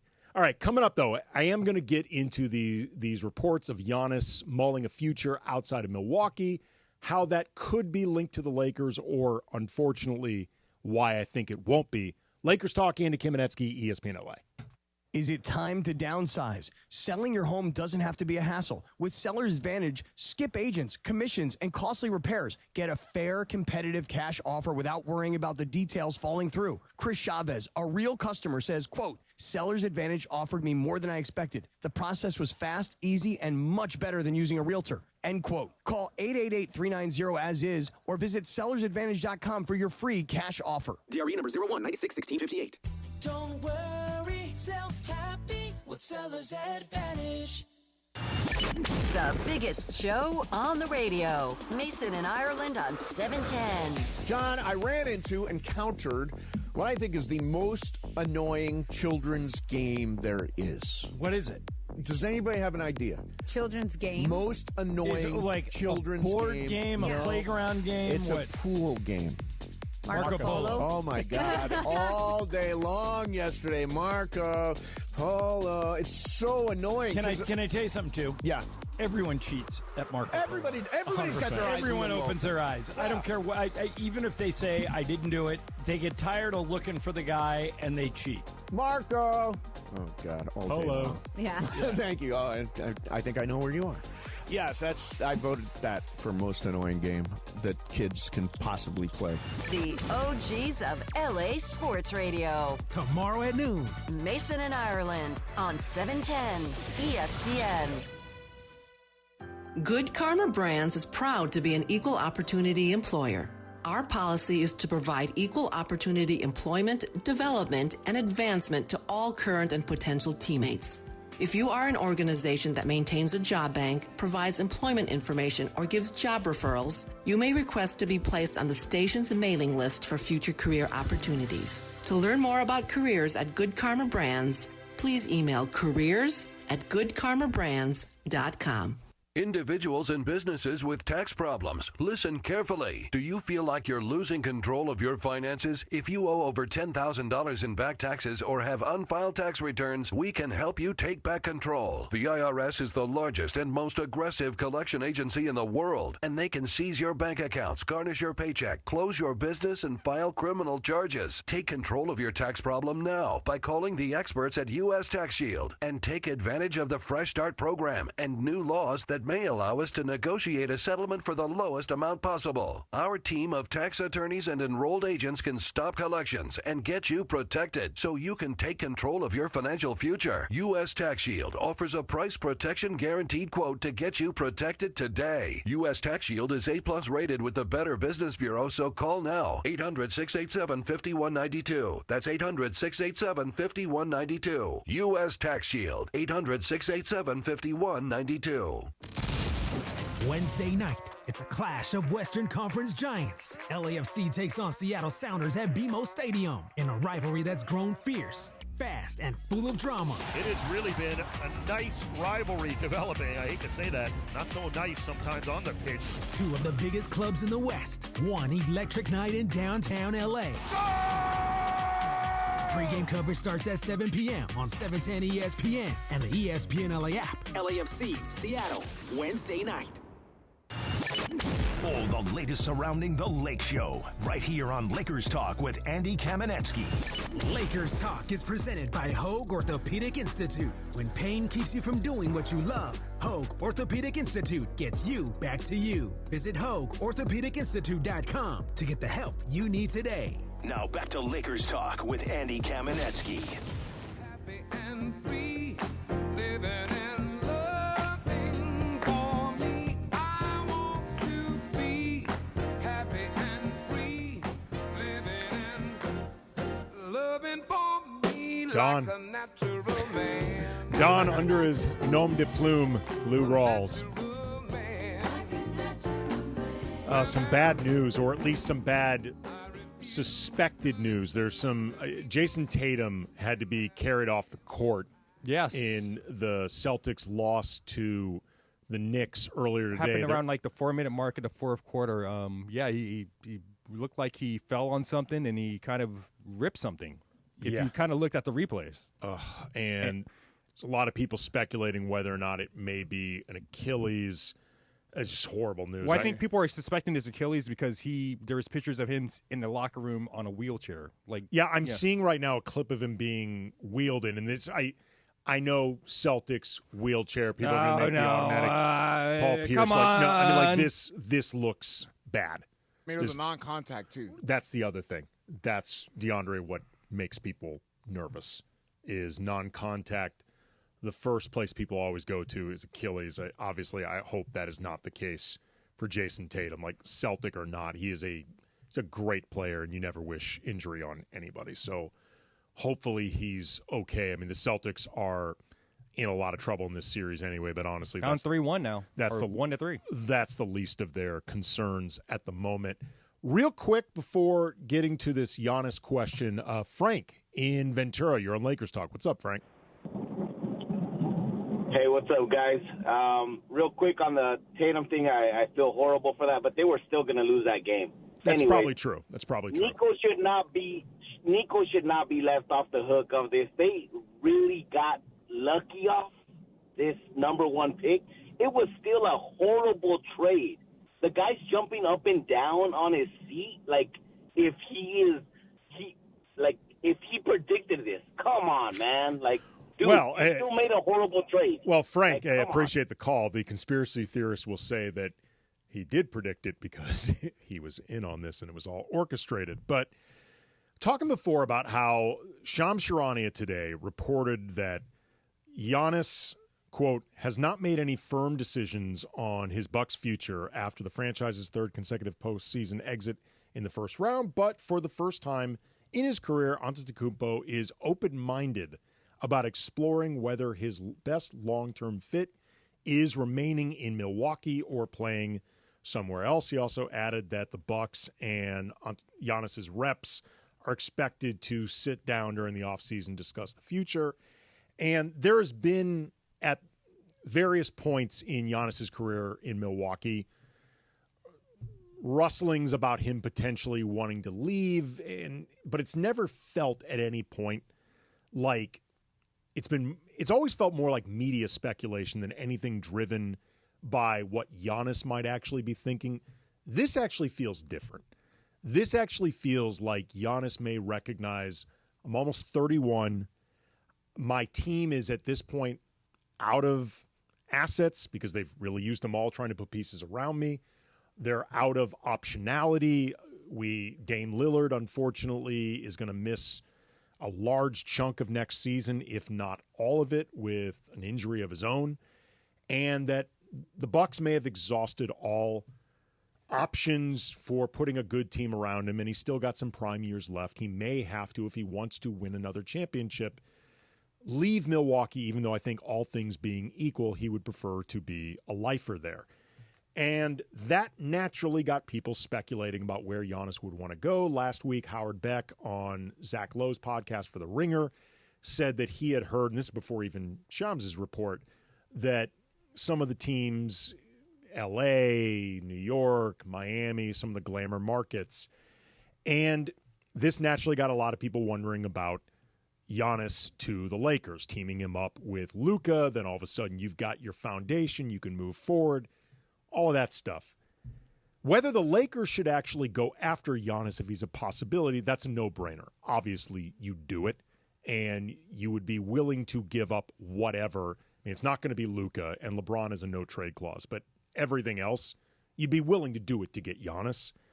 But here's why I feel like unless Giannis both signals that he only wants to be a Laker, only wants to be traded to the Lakers, and even then, I don't know if it's going to be effective because Giannis has 2 more years under contract before going into a player option. So he's not a flight risk at all. If I'm a team that feels like I'm a Giannis away from legitimately contending, I trade for him anyway. I would trade for him anyway, even with absolutely no certainty about him staying, because at worst, you get 2 years of Giannis still in his prime, maybe 3 if he opts in for whatever reason, but at minimum you get 2 to, at best, try to sell him on your environment, your culture, your franchise. At worst, try to win a championship with him, like the Raptors did with Kawhi Leonard. They brought him in knowing very well that he might be a 1-year rental. They got a championship out of it. It was totally worth it. If I'm any team around the league that realistically believes I'm a Giannis away, I make the deal anyway. So for the Lakers, it has to be both Giannis really wanting to be a Laker, and I think Giannis basically guilting the Bucks into sending him to the Lakers. Like basically play on sentiment, I'm the greatest Buck in franchise history, everything we've done together, sacrifices I've made, championships I've brought, like really do this for me. Play on sentiment, tug at their heartstrings, whatever. Like I think it has to come to that because otherwise it strikes me as damn near impossible for the Lakers, highly implausible, to come up with the best package for Milwaukee, one that can just beat everybody else. Because the Lakers' expiring contracts mean nothing to Milwaukee. They don't need cap space. They would only need cap space if they were trying to get free agents to put around Giannis. Cap space without Giannis is basically meaningless for the Bucks. Like it other than maybe you could trade into it, but it's not a lot of immediate help. So the expirings don't really help them. The Bucks have very little control. I believe they do not fully control one of their own picks until 2031. Because again, they've exhausted them all trying to build around Giannis. So they need immediate help towards either a rebuild from scratch or a reload, whatever. And the Lakers don't have nearly enough picks for that. And then Austin Reaves, I think, is honestly too old. He's going to be 27. I think he's too old for this. Like, for their purposes, unless you can immediately put a contending team together, he's too old. Dalton Connect, he's a nice piece, but he's not centerpiece for Giannis good.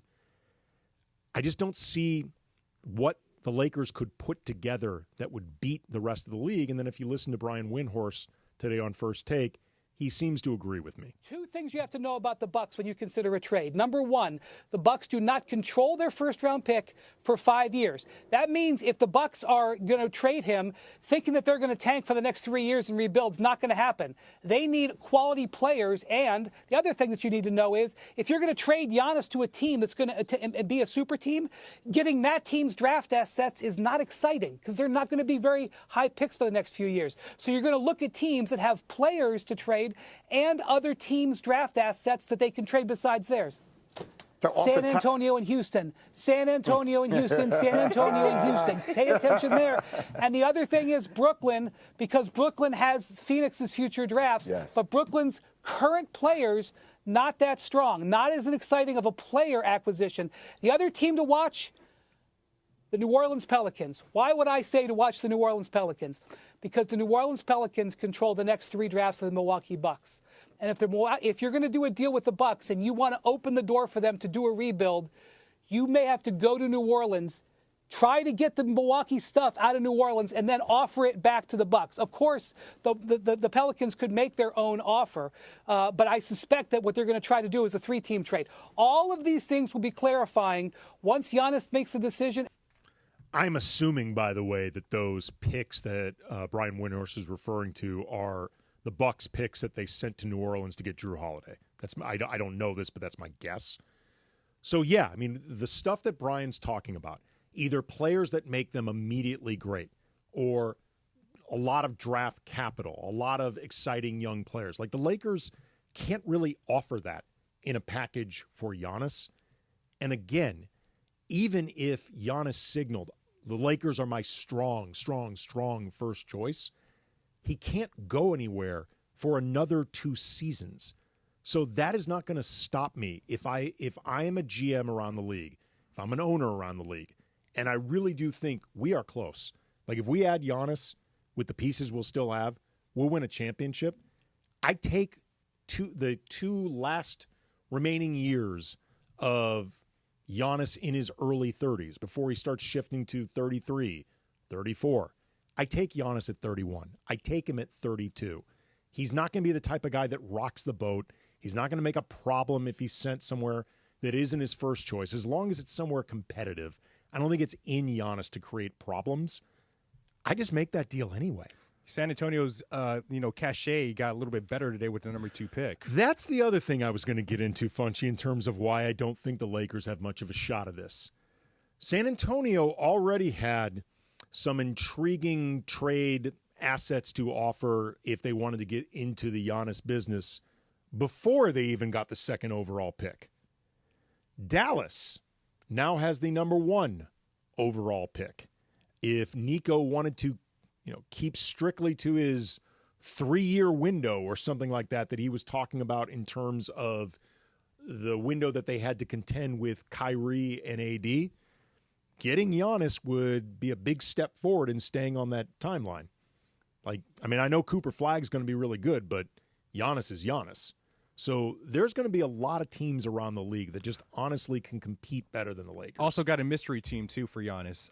Let's just say OKC does not win it all this year. It doesn't come close. Yep. Let's just say OKC calls Milwaukee and says, hey, take 2 or 3 of our players, take as many picks you want, give us Giannis. Yeah, Shea would be off the table, obviously. Yes. But he said stuff about that this morning in regards to OKC. He said we move on from one of the Jalen Williams, not the off-guard one, but the bigger one.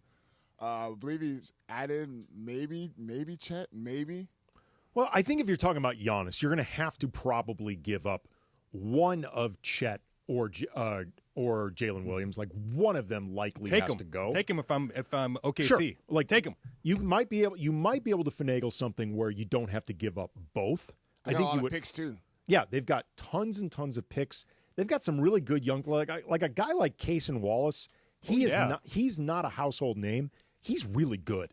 Like he could start. Aaron Wiggins. Aaron Wiggins. Like these are really good young players. Yeah, these are really good young players, and Thunder won't be able to keep them all. So their window is really small. Their window is smaller than Giannis. Staying on someone's roster for 2 years. It's funny. You always think that your window is going to be open a little bit longer than it is. I think especially now in this new CBA that is so restrictive, I think teams are starting to understand that window may shut a lot quicker than you are expecting. Let's take a quick call. Cliff in downtown L.A. You're on Lakers Talk. What's up, Cliff? Hey, what's up, buddy, man? Great stuff. Thank you, man. Listen, this whole draft thing, I think there's some legs to the conspiracy of it. I mean, you mentioned the teams with the 1% chance, but check it out. You left one team out, and the similarity in replacing a star, a megastar especially, was the 2008 Chicago Bulls.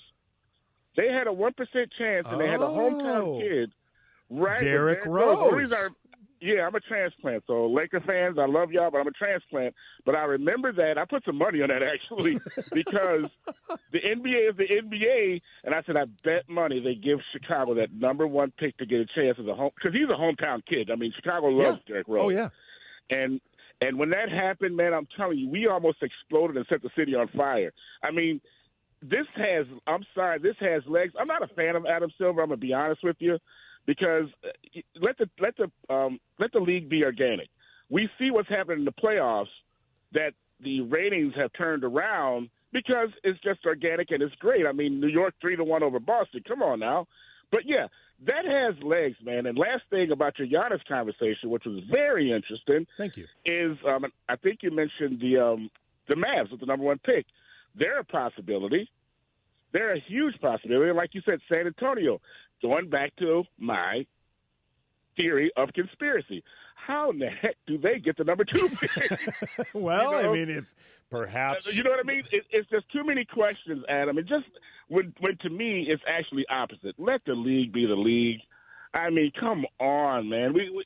And honestly, with all this conspiracy stuff, with the Lakers not having a number one pick till 29 or 31.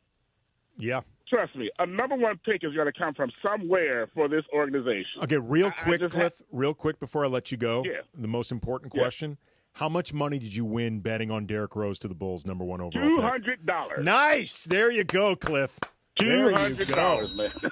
Easy money, Cliff. Cliff. There's some legs to that, man. Easy money, man. Appreciate the call. I forgot about Derrick Rose and the Bulls. Forgot about that. Did New York have the best odds that year? I think they did, no? I don't remember who had the best odds. I just know that the Bulls didn't. Yes, I remember that. Yeah, the Bulls did not. Okay, let me real quick. I know we're gonna go to break real soon, but it's funny how like they always mention like with this draft lottery and how it works. Usually the team that has the worst record has a better odds of getting number one. And then what he's saying with the Spurs getting number 2, that's interesting as well. I'm not gonna lie to you. I had forgotten about that. Okay, I just found a tweet from ESPN's own Dave McMenamin. 1.7% chance for the Bulls when they got Derrick Rose. Reading from Dave McMenamin, quote, I was in the draft lottery room in 2008 when the Bulls won the number one pick with just a 1.7% chance, and there was a Chicago kid at the top of the board in Derrick Rose. Wild, shocking.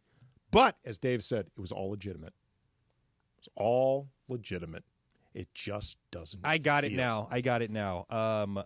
Miami had the best odds that year of winning the lottery. Interesting. Yeah. Interesting. Mm-hmm. They were about to build a big 3 anyway. It would have been really interesting to see, though, how history might have changed had the Heat ended up getting that pick. Like the odds play out. They take Derrick Rose. You've got Derrick Rose with Dwayne Wade. That could be really interesting. The second best odds that year, a team that doesn't exist anymore, Seattle Supersonics. Wow. I guess that's the Russell Westbrook draft, huh? Yeah. I think that is. Yeah, because Durant was 2007. That was him and Oden. Yeah. And then Durant had been in the league, I think, a year when Russ got drafted. So, I thought it was 09. Let me take a look. Russ. I'm sure it was 2008. That was the Russ year. Russell Westbrook was drafted in 2008. Yeah, fourth overall pick in 2008. He was the 2008-2009 was his rookie season.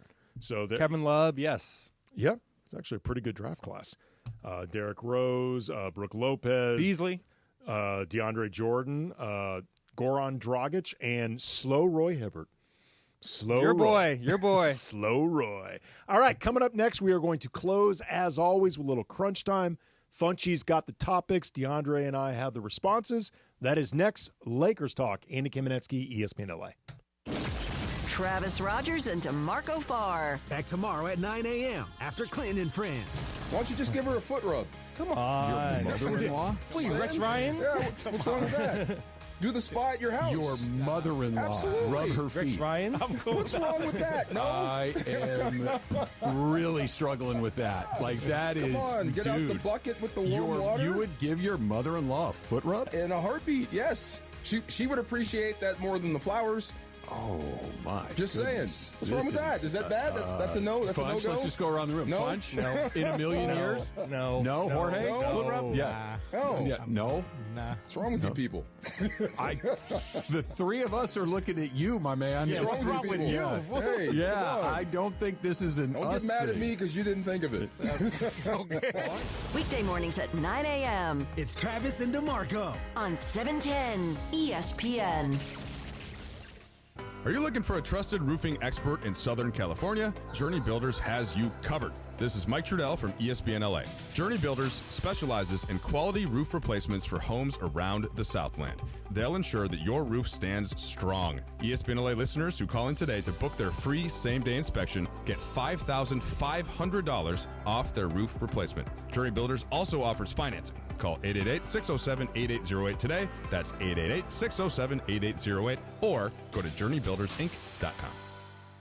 Right now at Park West Bicycle Casino, the progressive jackpot is over $3 million, and when it hits, it'll be the biggest jackpot ever won at any LA card room. Poker, blackjack, ultimate Texas Hold'em, even Baccarat, all eligible for the progressive. Brand new players who sign up for their player rewards get $30 in match play. Park West Bicycle Casino, where the stakes are high and the rewards are massive. Please gamble responsibly. Problemgambling.ca.gov. 1-800-GAMBLER. GEGR-001291. GEAR-001292. GEAR-001298.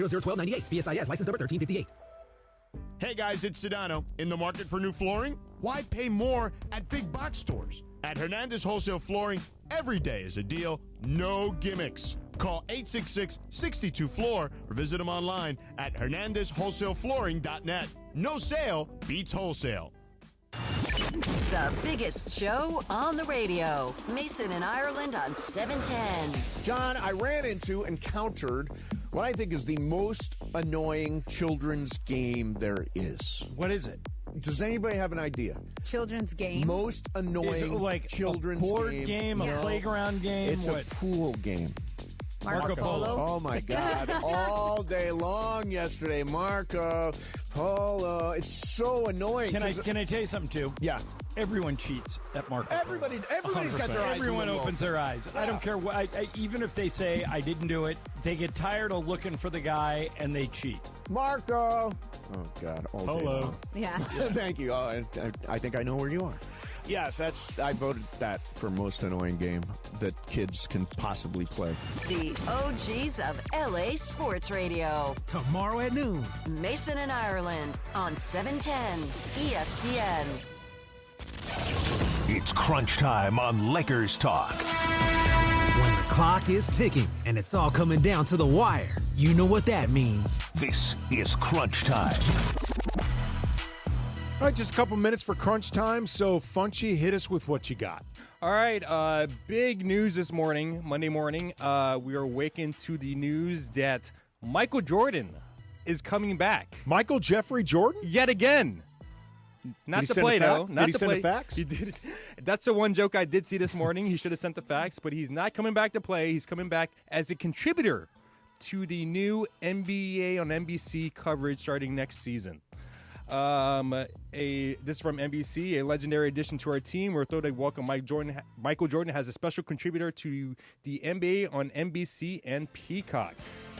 John Tesh, there you go. That's coming back. Wow. So the only thing that they need to come back with is like Ahmad Rashad. Well, I was going to say, like, it is apropos that Michael Jordan would specifically come back to NBA on NBC because he is honestly my instant image when I think about exactly when I think about the era of the NBA on NBC. like when I think of the icon of NBC and the little score in the corner. And then like the little video packages that they have coming in for the intros of the game. Always think about Michael Jordan. Yes, me so too. in that sense, it is extremely It's on always brand. that move that he did on the Lakers in the 91 Finals with the layup. It's always that right there. And then Marv Albert, what a move by Michael Jordan. Yeah, it does feel apropos. But what is his thinking? He doesn't need to do this, Andy. Well, he's Michael Jordan. We all wear his shoes. He doesn't need to do this for the money or anything. I he guess hates exposure. There are a few potential explanations. First, there's a sense of sentimentality. Like, again, the NBA on NBC, like, this is a part of his legacy, a part of his imagery, so he wants to be a part of that. Maybe, The Last Dance, as manicured as it was, and Michael Jordan was involved with it, he was, by Michael Jordan standards, pretty open. So maybe this is like a continuation of Michael Jordan putting himself out there a little bit more, trying to be a little less canned, a little more interesting, a little more candid. Or it's just Michael Jordan wanting an opportunity to have a platform to basically crap on the generation after him. I love it. And basically like Anthony Edwards can't hold a candle to me. Yeah, it's basically just his opportunity to explain why all these kids ain't bleep compared to him. Yes. I hope he doesn't go to that point, because I really love if he was to go in there and be really analytical and be like, oh, look, there's a reason why the Denver Nuggets have had success against the Thunder in this type of defensive setting. I would enjoy. It's hard for me to see him on the panel, though, for a Friday doubleheader or something, with. I'm not gonna lie. Given how like unkind Michael Jordan was to his own kids during his Hall of Fame induction speech, I have a hard time believing he's going to be that kind and complimentary towards the kids that followed him, not his actual children, but the kids following him in the NBA. Like, I hate the phrase hater, but like Michael Jordan is hater embodied. I'm sure he hates all the three-pointers being made and everything. He hates all these dudes. Michael Jordan was famously underpaid for a long time. Oh, probably some forget resentment about it. with Forget that. about it. So, although he will praise the crap out of anybody wearing Nikes, though. Oh, yeah, Any definitely. Jordan athlete, he will absolutely praise. All right, thank you to Nick Angstadt. Thank you to Raj Chipaloo. Thank you, obviously, to DeAndre and Funchy. We're going to be back next week. This is becoming our usual time now, 6 to 8 on Mondays. Lakers Talk, Andy Kamenetsky, ESPN LA. Steve Mason and John Ireland. Mason and Ireland.